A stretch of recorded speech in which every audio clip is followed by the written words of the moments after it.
What's up everyone and welcome back to the MMA Zone. Today, let's get started with Jon Jones reacts to Dana White's comments at UFC 319. Following this past weekend's UFC 319, Dana White made it clear during the post-fight press conference that Jon Jones will not be headlining the UFC's White House card.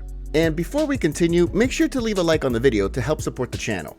I would not bet on, if I had to make odds, it's 1,000,000,000 to 1 that I put Jon Jones on the White House card. Jones then responded via social media, and from the sounds of things, even though a chance to headline the White House card is off the table, he's going to keep training with the hope of fighting on this card. Despite the odds, I'm still training and optimistic about the possibility of being part of the White House event. At the end of the day, Dana is the boss, and it's his call whether I compete that night or not. I do know Dana was really excited about the fight, and the door has not been completely closed. That's all a guy like me really needs. It sounds like another awesome goal to be inspired by. Sometimes in life, we're not going to reach everything we set out to do, and that's okay, but I like my chances. After all, 1 in a billion is exactly what it took to end up as Jon Bones Jones in the first place. Of course, this is not the first time we've heard Dana make a bold claim about Jones headlining cards. Back in 2016, after the UFC 200 main event fight between Jones and Daniel Cormier fell through, Dana said that Jones would never headline another pay-per-view because he didn't trust him.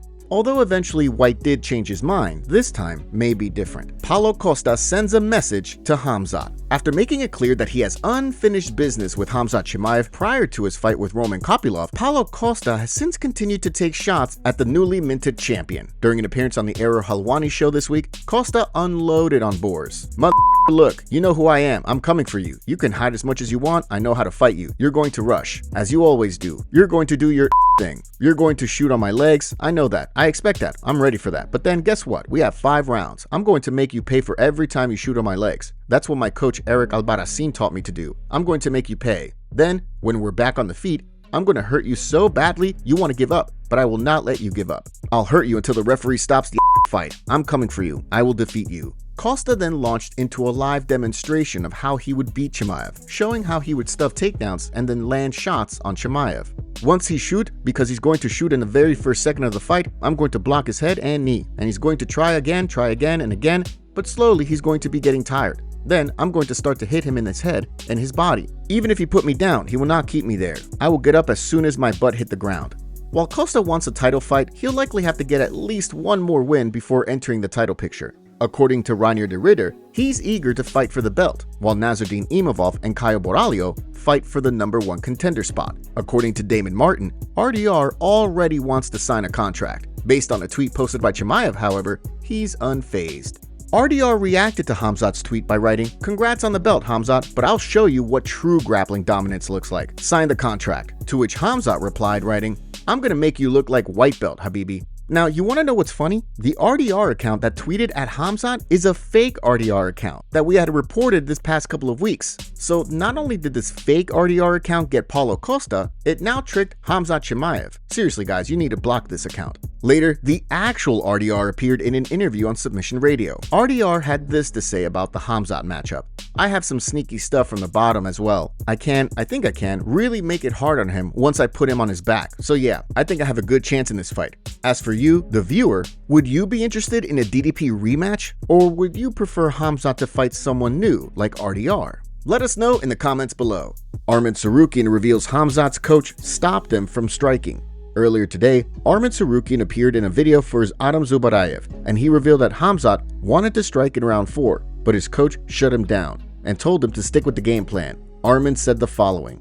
Before going into the 4th, he says, "Brother, now can I move around in the stand-up?" I said, "No, go in, do the same thing. You'll win 3-0. Why come up with something new?" As for the Khamzat fight, Paddy Pimblett defended Khamzat's performance and said only casuals don't like the fight. For the casuals, this isn't going to be like a fun fight to watch, but for people who actually do MMA and are like old school fans, they'll appreciate it because, well, I appreciate it because this is the levels of the game, lad, and Khamzat's grappling levels high, very high. His wrestling and his MMA wrestling's brilliant, lad. I don't know if I've ever seen a fight like this, like champion, such a one-sided beatdown, because Chimaev's nearly won every second of this fight. So what I mean, you know, the crowd are booing, where it's not Khamzat's fault that Dricus can't stop him doing this. UFC updates. Following this weekend's UFC 319 card, let's take a look at today's UFC updates, starting with a clarification from this Saturday's pay-per-view broadcast. The broadcast incorrectly showed a bout between Alexander Rakic and Azamat Murzakanov as being on the UFC 320 card in early October. However, according to manager Daniel Rubenstein,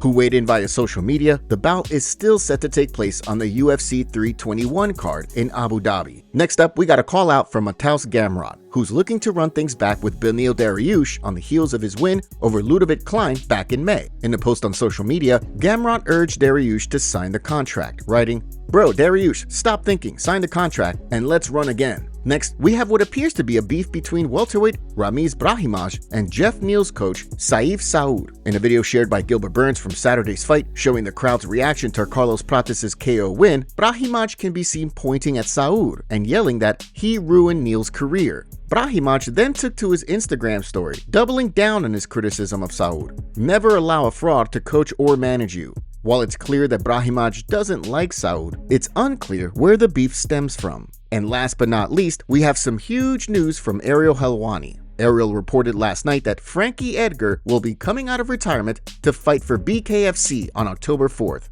As for his opponent, he'll be fighting Jimmie Rivera at the Prudential Center, but they're still waiting on the New Jersey State Athletic Control Board to approve. It's important to note that Frankie is currently 43 years old and will be turning 44 in October, considering that some MMA fans are not excited about this one.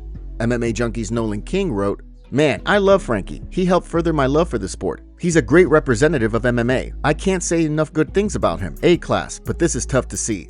I really hope Frankie is getting a massive bag because the KOs he took at the end of his UFC run make me think this is a terrible idea." As for Conor McGregor, he loves this. He reacted to the news writing, 17,000-seater stadium, who the is that guy versus dance for the owner's pleasure in the main event for our King of Violence world title, ladies featherweight world title on the line for the co-main in a champion versus champion fight. And now, New Jersey's own biggest heart in the game, UFC world champion Frankie the Answer Edgar, makes his BKFC debut. Absolute fire. Francis Ngannou reacts to Donn Davis's comments. Following the second PFL Africa card on August 9th, Donn Davis expressed his disappointment over Francis Ngannou's absence, given that the former UFC heavyweight champ is the PFL Africa chairman and was the driving force behind PFL Africa. During Monday's episode of the Ariel Helwani Show, the Predator cleared the air, explaining that he wasn't happy with the PFL deciding to only have African fighters on the prelims of the first PFL Africa card. And after expressing his disappointment behind the scenes, he decided to skip out on the second card,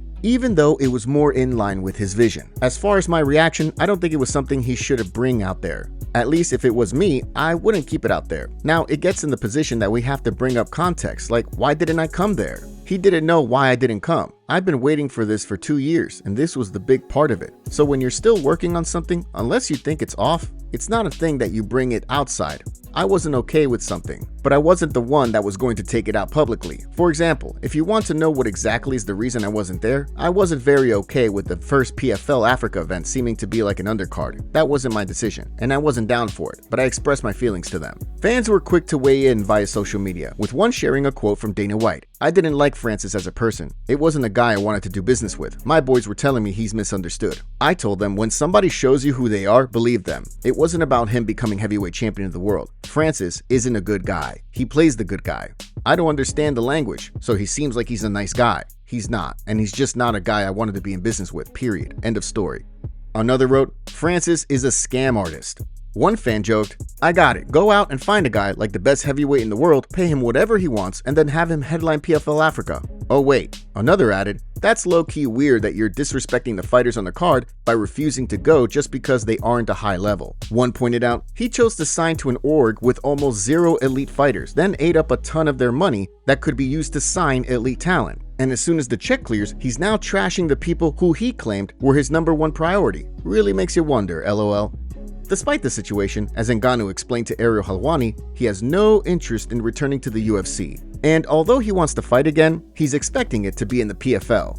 Kamaru Usman reveals huge mistake from Dricus du Plessis' team. After seeing how this weekend's UFC 319 main event bout between Dricus du Plessis and Khamzat Chimaev played out, former champion Kamaru Usman feels as though DDP and his team underestimated Chimaev. During the latest episode of he and Henry Cejudo's Pound for Pound show, the former champion weighed in on the fight.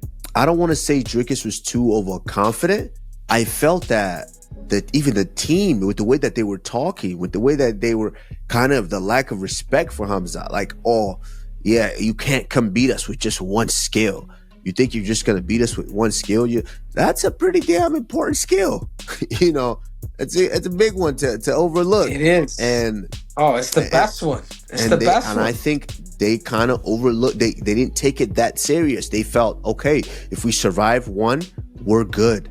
But to get to, you got to survive 1, 2, 3, 4, 5, and you just couldn't do it. While Chimaev's performance was a dominant one, Usman feels like the newly minted champion could have finished DDP in the 3rd round. However, it looked like he was conserving his stamina. Khamzat made a lot of mistakes that I think would have gotten him that finish before that 3rd round. You know, he got to a position where it was so easy, it was almost him controlling himself. He had to control his own emotions. He had to control his gas tank. That's not easy to dominate a guy like that. Everything is working. In your mind, you are wanting resistance. Resistance is how you gauge how much output to put out. If everything is going right, you can't gauge how much output to put out. Maybe you might try finish it in the 1st round, you get up in the 2nd like, whoa, I can't even lift my arms. Why am I so tired?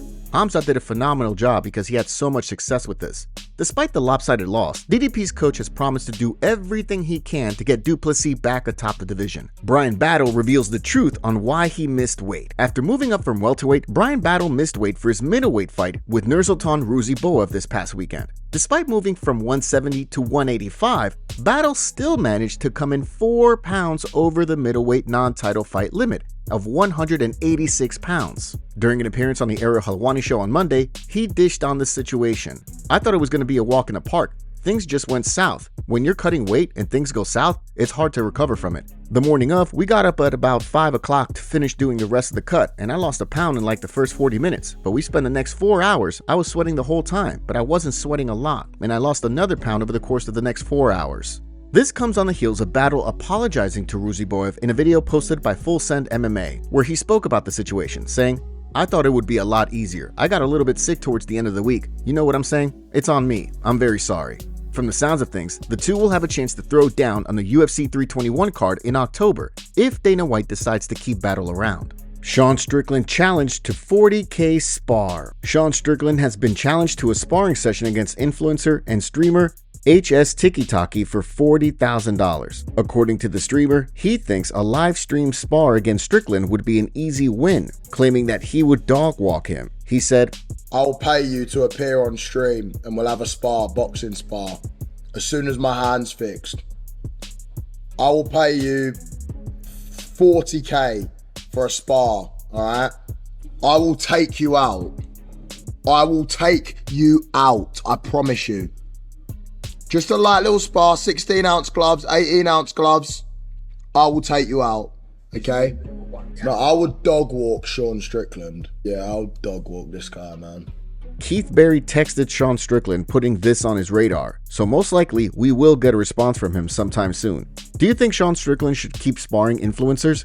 If so, do you think HS Tiki-Taki could beat him? Let us know what you think in the comments below. We have a favor to ask. Help us reach 200,000 subscribers on MMA Zone by subscribing and turning on notifications for daily MMA content. Seriously, we rarely miss a day.